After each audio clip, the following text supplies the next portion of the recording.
Bonjour les Vierges, bienvenue à vous. Merci d'être là, j'espère que vous allez bien. Moi en tout cas, je suis ravie de vous retrouver pour ce tirage, ce nouveau tirage sur vos énergies de la deuxième quinzaine d'octobre. Donc du 16 au 31 octobre 2024. En tout cas, les énergies qui entourent cette deuxième quinzaine.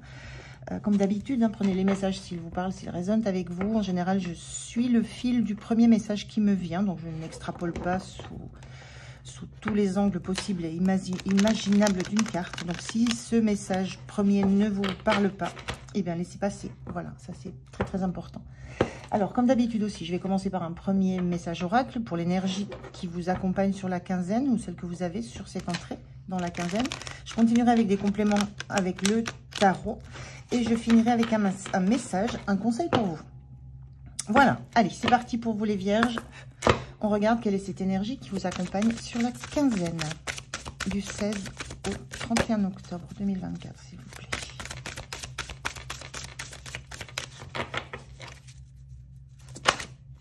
Là, voilà, qu'est-ce qu'on a?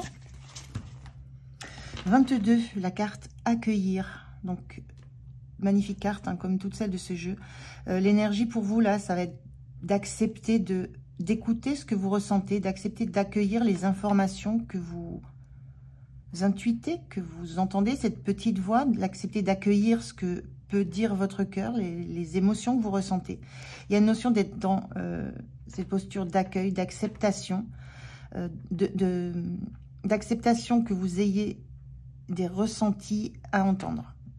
Il y a cette notion-là d'être... ce que je ressens là, c'est accepter de vous mettre dans cette posture d'accueil. On vous engage fortement à ça, les Vierges, sur cette quinzaine, parce que ça va être assez important de vous reconnecter à vous, à vos sensations, à vos émotions profondes, à réellement ce que vous ressentez, à vous détacher, à vous couper du monde concret, du monde réel. Alors, c'est pas 15 jours d'affilée, hein, mais il y a des temps dans cette quinzaine où on vous invite à revenir en vous, en fait, à qui vous êtes, à ce que vous pensez, à ce que vous ressentez, à quelles sont vos émotions, ce qu'elles disent de vous, et à accueillir tout ce que vous entendez qui vient de l'intérieur de vous, en fait. Donc, si c'est un conseil, si on vous encourage à ça, c'est certainement une difficulté que vous pouvez rencontrer, à vous placer dans cette posture. Alors, on regarde avec le tarot ce que ça raconte de plus, les compléments qu'on peut avoir. Je vais faire le tirage. Allez, je prends les cartes.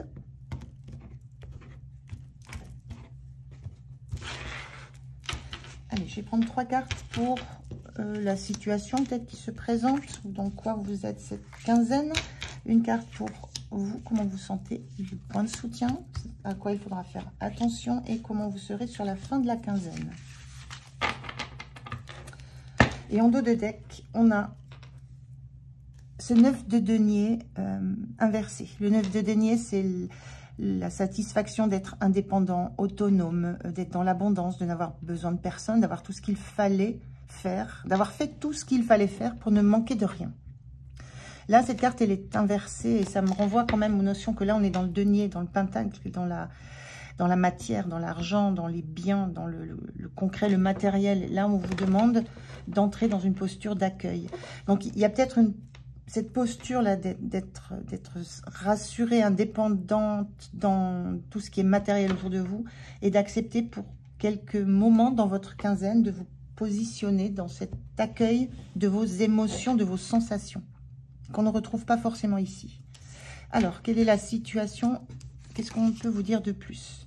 On a un 2 d'épée, on a un as d'épée et on a un 7 de bâton inversé. Ok. Il y a beaucoup d'épées, là, il y a 2 épées sur 3. Les épées, c'est le mental, c'est les pensées, les doutes. On voit bien avec ce 2 d'épée, il y a des choses que vous n'arrivez plus à voir. Il y a peut-être un choix à faire, une décision à faire qui est compliquée à faire en étant uniquement que dans le mental, dans les pensées, dans la réflexion. Et c'est toujours une carte de d'épée qui dit qu'on ne peut pas voir clairement les choses, on ne peut pas les voir avec le mental. Il y a besoin de se pencher en soi pour comprendre certaines choses, pour prendre certaines décisions. Et cet as d'épée, c'est l'attente, en fait, c'est presque l'attente du flash, de la compréhension. Vous avez besoin d'une réponse, il y a cet ordre-là. Vous avez besoin d'avoir une réponse à une question. Et ce que vous dit, cette ambiance de quinzaine dans laquelle vous êtes, c'est que vous ne l'aurez pas en essayant de mentaliser les choses, de mettre le plus, le moins, d'argumenter avec votre tête, qu'il va falloir vous plonger dans l'accueil de vos sensations pour avoir cet éclair qui vous donnera la solution. Mais ça signifie aussi arrêter de vous battre contre vos propres fantômes. Là, on voit un personnage là, dans le 7 de bâton qui défend quelque chose qui lui appartient en propre, à quoi il tient énormément, qui est de l'ordre de son intérieur. On est dans des couleurs là, et qui le défend contre tout ce qui pourrait l'assaillir. C'est la sensation ici que, avec ce 7 de bâton inversé, presque d'un conseil qu'on vous donne, cette situation, elle va vous obliger à lâcher les défenses contre les émotions qui vous font peur, contre ce qui arrive vers vous qui vous fait peur et que vous craignez de perdre quelque chose si vous les laissez approcher, ou si vous vous en approchez, ou si vous acceptez de les accueillir. Il y a quelque chose en vous que vous ne voulez pas voir atteindre, que vous risquez de perdre, que vous avez peur de risquer de perdre plutôt. C'est une peur. Mais il n'empêche que cette situation, pour trouver la solution, la meilleure solution, l'idée, c'est par là qu'il va falloir en passer. Accepter de faire face à ce qui vous angoisse, à ce qui vous inquiète. Et tout ça, ça remonte quand vous êtes face à vous-même. Donc, on est bien dans ces énergies sur cette quinzaine. C'est compliqué pour vous. Hein. Alors, comment vous vous sentez? Le pendu inversé. Vous n'avez pas envie. Le pendu, c'est une carte qui demande de s'arrêter, de plonger en soi pour voir les choses d'une façon différente, dans un milieu différent. Là, on a un personnage qui plonge dans l'eau, qui plonge dans les profondeurs de ses émotions. C'est ce que représente un peu l'eau. Et qui est face à des choses qui sont dans ses profondeurs. On a ces émotions qui vous font peur. C'est un peu ce que je ressens quand on voit ce conseil. Et quand on voit la difficulté que vous avez à lâcher le besoin de comprendre par les faits, le mental, l'analyse. Là, on vous demande de plonger dans vos émotions, dans vos sentiments, et vous n'êtes pas à l'aise avec ça. C'est presque un blocage, vous n'avez pas envie de vous poser, vous n'avez pas envie de prendre cette posture d'accueil. C'est un peu, on ressent ça aussi dans le pendu, hein, et là, il est inversé. Donc, vous êtes un petit peu dans ce rejet, vous êtes encore sur cette défensive, et sur la protection de tout ce que vous avez construit, élaboré. Ça peut être votre propre structure hein, qui est construite, élaborée dans la défense, dans la protection, dans le refus d'affronter certaines émotions, certains sentiments. Et là, vous êtes dans comment vous vous sentez dans la semaine. Vous sentez qu'il y aurait ce besoin de le faire, mais vous luttez encore. Vous êtes dans la lutte contre le fait d'aller plonger en vous. Ce qui va être soutenant pour vous, c'est ce 4 de Pentacle. Ce qui va être soutenant pour vous, c'est que il y a une stabilité, il y a quelque chose qui est solide. Vous savez que vous avez quelque chose de solide. Mine de rien, vous savez que ce que vous avez construit, élaboré déjà, à l'intérieur de vous, la façon dont vous concevez la vie, dont vous concevez les choses, dont vous concevez les relations, vous savez que c'est solide. Vous avez mis quelque chose de très cadré là-dessus. Il y a quelque chose de très solide sur quoi vous pouvez vous appuyer, à quoi vous pouvez rester accroché. Et quand on voit la difficulté que vous avez à accepter de prendre du temps pour vous sonder, en fait, entrer en vous, accueillir ce que vous ressentez, et non plus être dans ce mental qui vous dirige, hein, on sent que ce qui va être soutenant pour vous, c'est de savoir que vous avez quelque chose de concret, quelque chose à quoi vous raccrochez. C'est comme une encre, ça. Vous pouvez pas...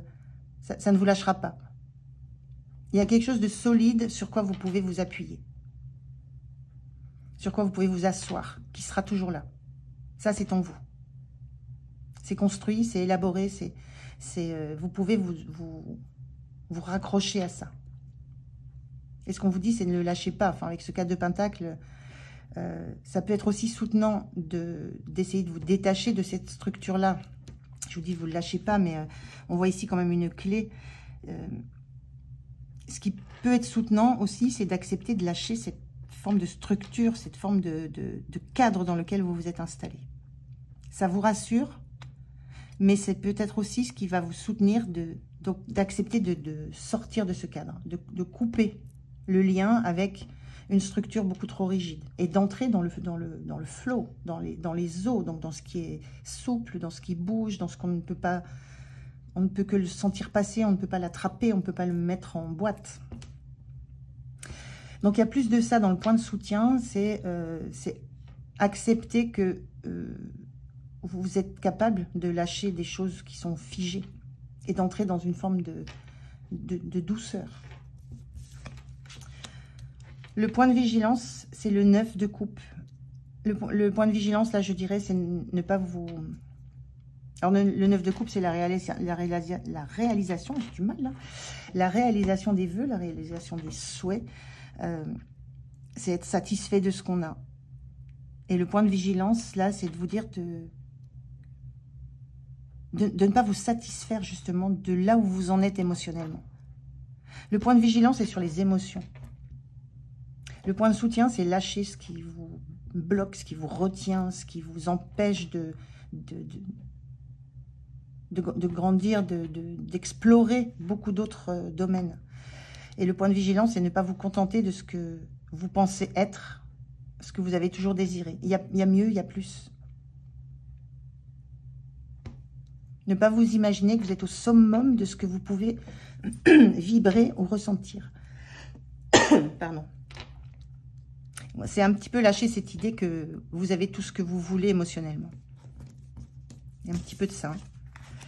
L'énergie sur la fin de la quinzaine, on a ce cavalier de coupe inversé. C'est plutôt intéressant parce que le cavalier de coupe, lui, il avance avec son cœur en avant. Il livre ce qu'il est. Il montre tous les sentiments qu'il a, tout ce qu'il veut offrir. Il est dirigé, il est guidé par son cœur. Et il avance. Tranquillement, il est sûr de lui par rapport à ça. Sur la fin de la quinzaine, ce cavalier de coupe, il est inversé. Vous n'êtes pas encore prêt ou prête à montrer votre cœur, montrer vos émotions, vos sentiments à l'extérieur. Mais il y a quand même cette notion d'être entré dans une énergie de coupe, d'émotionnel, de ressenti, et qui vous sont pour l'instant intérieurs. La coupe, elle est pour vous. C'est votre cœur, c'est l'accueil. Qu'est-ce que vous avez accueilli et qu'est-ce qui vous met en mouvement? Il y a une notion de mouvement qui commence à s'amorcer avec l'accueil de vos propres émotions à vous, qui ne vont pas sortir du cadre dans lequel vous les avez barricadées pour l'instant, mais vous êtes déjà dans l'accueil de ces émotions. C'est comme si vous aviez retourné le pendu, si vous aviez accepté pour un temps de vous poser et d'accueillir. Donc il y a une belle évolution là sur la quinzaine. Toujours une sécurité affective que vous maintenez, que vous protégez. Mais il y a des choses qui ont lâché. Il y a des choses que vous avez déverrouillées. Vous avez réussi à déverrouiller quelque chose et à accueillir des émotions. À accueillir certaines émotions qui vous inquiétaient. Donc plutôt positif. C'est toujours lent, hein, ces processus. Toujours. Et bousculant quand ils se mettent en œuvre. Donc ne soyez pas étonnés que émotionnellement ça bouscule. Mais ça ne se verra pas à l'extérieur. Moi je ressens vraiment ça. Et tout ça c'est en lien avec quand même un choix que vous avez à faire. Hein. Une décision que vous avez à prendre. Alors le conseil qu'on vous donne. Quel est le conseil qu'on vous donne les vierges? On vous dit enfant intérieur.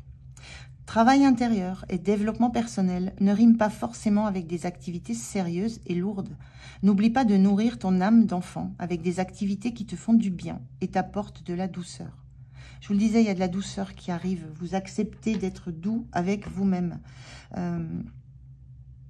De prendre du temps pour plonger dans vos émotions. Il y a de la douceur, c'est comme si c'est un enchaînement lâché, et il y a beaucoup plus de douceur, on le voit avec ce cavalier de coupe qui avance tranquillement, qui s'écoute, beaucoup plus de douceur que vous acceptez dans votre vie intérieure. Donc c'est plutôt sympathique les vierges là pour cette semaine, un peu remuant, mais ça va vous faire beaucoup de bien. Voilà, je vous souhaite une belle quinzaine, profitez-en bien, prenez soin de vous. Moi j'étais ravie de faire cette guidance pour vous. Je vous dis à tout bientôt. Au revoir.